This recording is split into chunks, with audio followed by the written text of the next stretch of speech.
Pai do Senhor para os irmãos, neste vídeo eu gostaria de falar sobre um tema, simples, mas que eu estou percebendo aí, alguma mudança na Bíblia Sagrada. Quero falar sobre o escravo da orelha furada. Está no Salmo de número 40, Salmo 40, e o verso de número 6. Salmo 40, escrito pelo rei de Israel, Davi, o servo do Senhor. Então, é aquele conhecido salmo, O verso primeiro fala: esperei com paciência no Senhor, ele se inclinou para mim e ouviu o meu clamor. No verso 6, Davi fala sobre esse tema, o escravo da orelha furada, que eu gostaria de comentar com vocês. Sacrifício e oferta não quiseste, as minhas orelhas furaste, holocausto e expiação pelo pecado não reclamaste. Então, esse versículo, nessas novas traduções, eles mudaram. Eles passaram assim, sacrifício e oferta não quiseste, os meus ouvidos abristes, holocausto e expiação pelo pecado não reclamaste. Então, veja a diferença.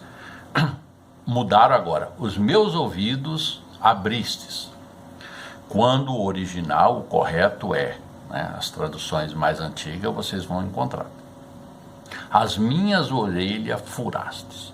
Por que Davi escreveu isso, falou isso? Há um motivo. O motivo é o seguinte: se vocês lerem lá no Velho Testamento, quando Moisés, usado por Deus, começou a explicar para Israel sobre as leis, lá fala sobre o escravo, e vocês vão encontrar. Então, qualquer pessoa podia se tornar escravo, qualquer pessoa.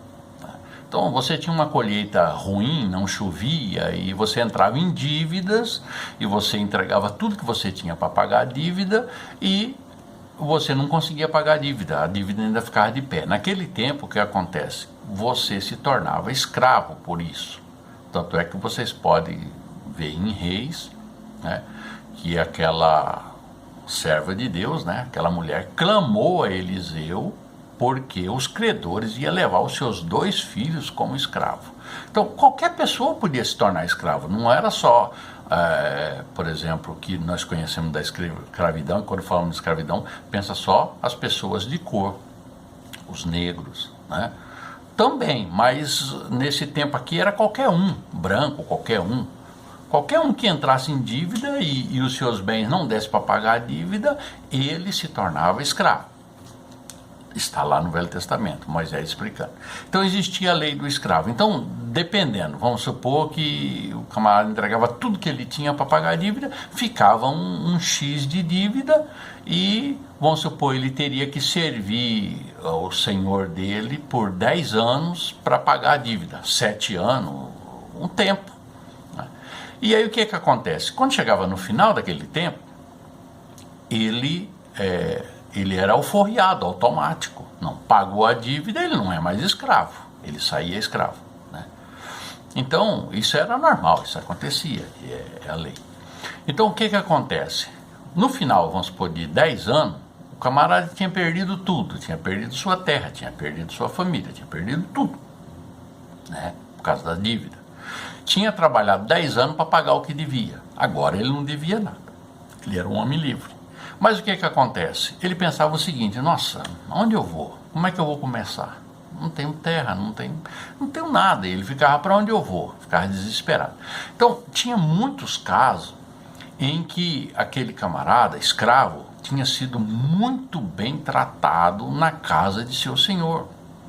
Tinha alimentação, tinha o pouso, ele não ganhava, mas ele estava satisfeito, que pelo menos ele tinha um teto, ele tinha comida, ele tinha... Então, há muitos casos em que o escravo falava: não, eu não... Chegou o final dos 10 anos, eu sou livre, mas eu não quero ser livre sem ter nada, eu prefiro ser escravo aqui na casa do meu senhor e ter e ter um abrigo, e ter alimentação, e ter veste. Eu não quero sair. Então ele falava para o seu senhor: olha, terminou meu tempo, mas eu não quero ir embora, eu quero continuar aqui. Então aquele senhor pegava aquele escravo, né, levava para os anciões da cidade e dizia para eles: olha, esse aqui é meu escravo e ele quer falar com vocês. O que você quer falar? Não, é que eu terminei a minha dívida, já paguei, já faz 10 anos, eu estou livre. Mas eu não tenho para onde ir, eu quero continuar com o meu senhor, eu quero ficar com ele me trata tão bem, ele não deixa faltar nada, ele me trata como um filho e eu quero continuar com ele. Os anciões, muito bem. Então o que os anciões faziam? Levavam esse escravo até um portal, que é chamado na Bíblia umbral, né, que é aquela madeira que, né, fica na parede e segura a folha da porta. Um umbral. Levava ele no umbral, colocava a orelha dele naquela madeira e com uma sovela, que é uma coisa pontiaguda, eles furavam a orelha desse escravo. Fez aquele furo, aquele escravo, agora ele ia ser servo para sempre daquele senhor, mas era por escolha própria. Ele que escolheu aquilo, ele que queria continuar com aquele senhor. Então o que acontece? Todo mundo que olhava via ele com aquela orelha furada, né, e falava: aquele ali é um escravo voluntário, aquele escolheu, né, o seu patrão, o seu senhor é muito bom para ele e ele escolheu ser escravo, servo eternamente dele. Então, por isso Davi usou essa alegoria dizendo: olha, as minhas orelhas furastes. Davi disse isso. Então, o que Davi estava querendo dizer? Quer dizer, eu amo tanto a Deus, eu escolhi ser servo dele eternamente.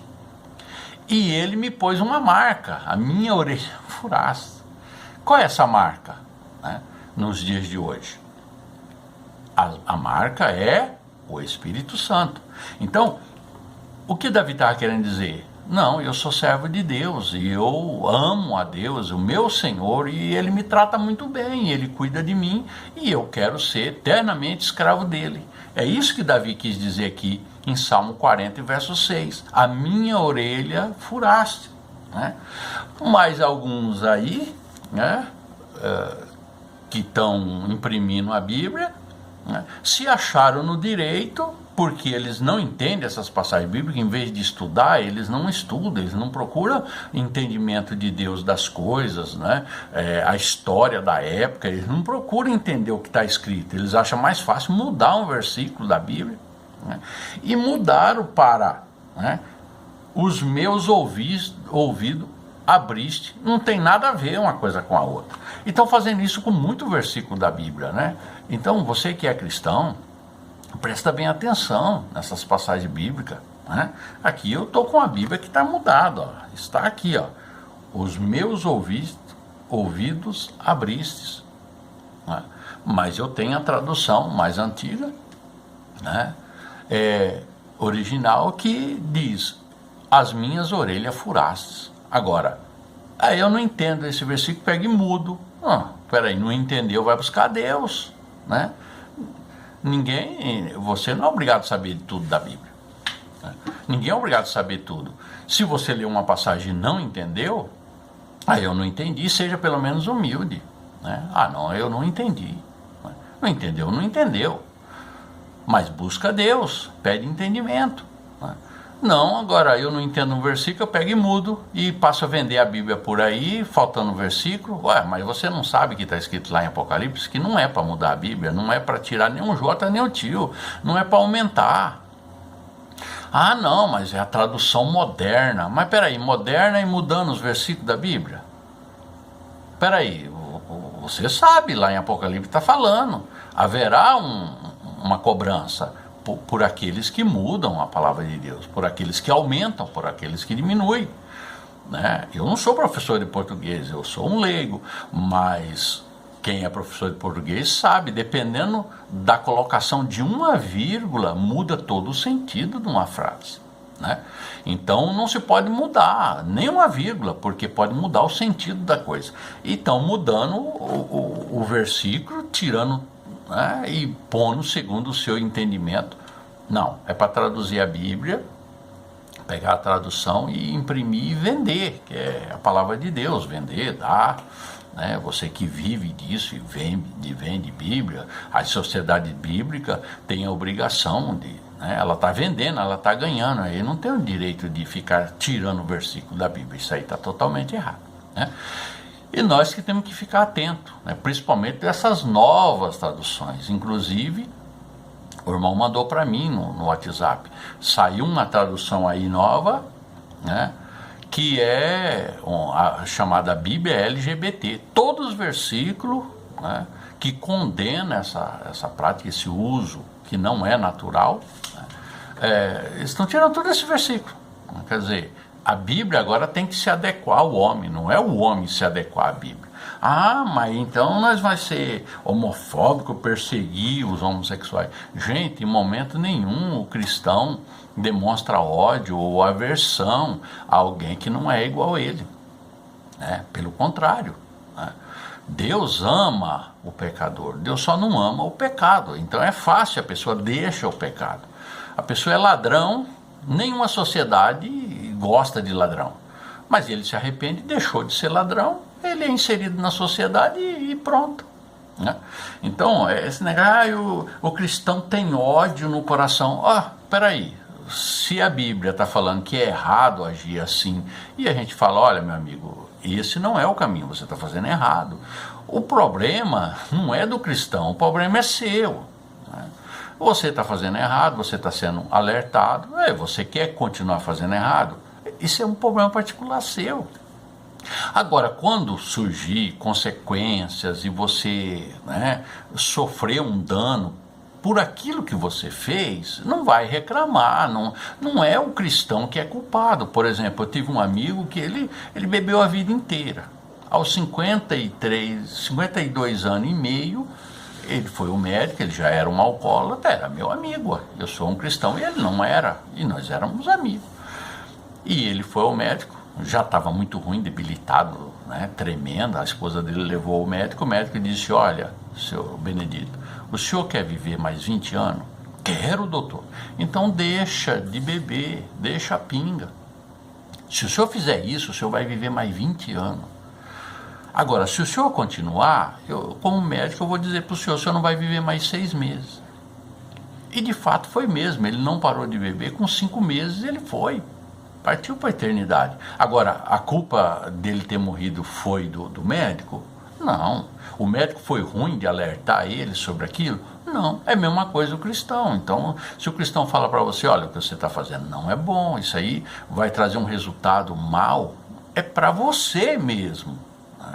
Então, o cristão está sendo seu amigo, não é seu inimigo. Agora, porque o cristão fala, olha, essa prática aí é fora da Bíblia, então, agora o cristão que é o problema. Não, de jeito nenhum, né? Então, para o vídeo não se estender, eu quero agradecer a sua atenção, né? Esses momentos que você ficou aqui comigo no canal, assistindo esse vídeo. Eu quero ver se todo domingo eu coloco um vídeo novo, né, sobre esses temas, né? E você que não é inscrito, se inscreve no canal, né? Dá aquele sinal assim de joinha, que significa que você gostou, para o vídeo ser enviado para mais pessoas. Ativa também aquele sininho, se inscreve no canal e ativa aquele sininho, porque quando eu colocar vídeo novo, eles enviam para você, eles te uma alerta, né? Também tem outros detalhes, você pode entrar aí, né, nos comentários, pode colocar a sua opinião, né, seu ponto de vista. Nós estamos abertos, a gente vai ouvir, ler os seus comentários e a gente, né, estamos aqui abertos. Mas, né, nós temos que defender as coisas de Deus. Então, Salmo 40, verso 6, o correto é: as minhas orelhas furasse, e não essa tradução nova que está dizendo, os meus ouvidos abriste. É muito bonitinho, mas não é a realidade. Davi não se baseou nisso, se baseou naquela ação do escravo, querendo dizer, olha, eu sou um escravo de Deus, eu sou um servo de Deus, porque eu quero, porque Deus me trata bem, e eu me sinto bem assim, tá certo? Então que Deus abençoe, né? Até o próximo vídeo, até o próximo domingo, se Deus quiser, na parte da manhã.